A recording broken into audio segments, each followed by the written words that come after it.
మాతృదేవోభవ. ఎందరు దేవతోత్తములు ఈ శుభవేదినలంకరించినన్.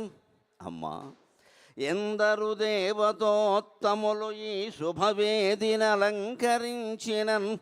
సుందర దీపకాంతుల విచూపులతోడుత హారతిచ్చినన్. సుందర దీపకాంతుల విచూపులతోడుత హారతిచ్చినన్.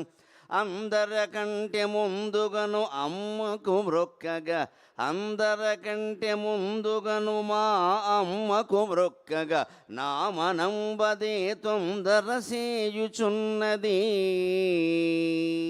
అమ్మా, ఎందరు దేవతోత్తములు ఈ శుభవేదినలంకరించినన్.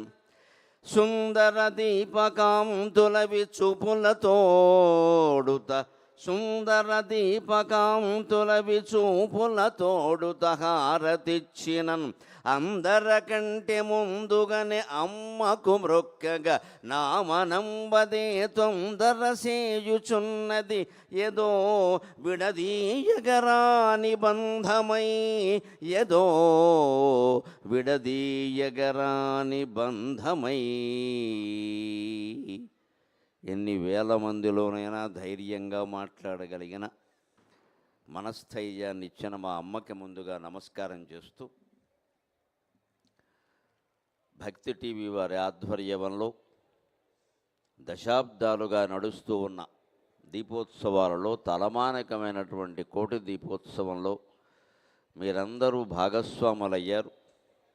మనం భూలోకంలో హైదరాబాదు నగరంలో ఒక ఎన్టీఆర్ స్టేడియంలో ఉన్నాము అనేది కేవలం భౌతికమైనటువంటి భావన. సాక్షాత్తు కైలాసంలో పార్వతీ పరమేశ్వరుల సన్నిధిలో ఉన్నాము అనేది నిజమైనటువంటి భావన.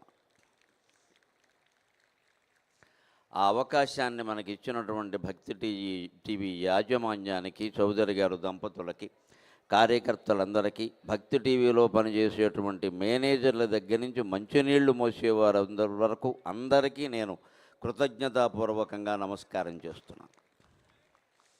ఇన్నేళ్లుగా ఈ కార్తీక మాసాన్ని మనం 15-20 రోజుల పాటు పవిత్రం చేసుకుంటున్నాం.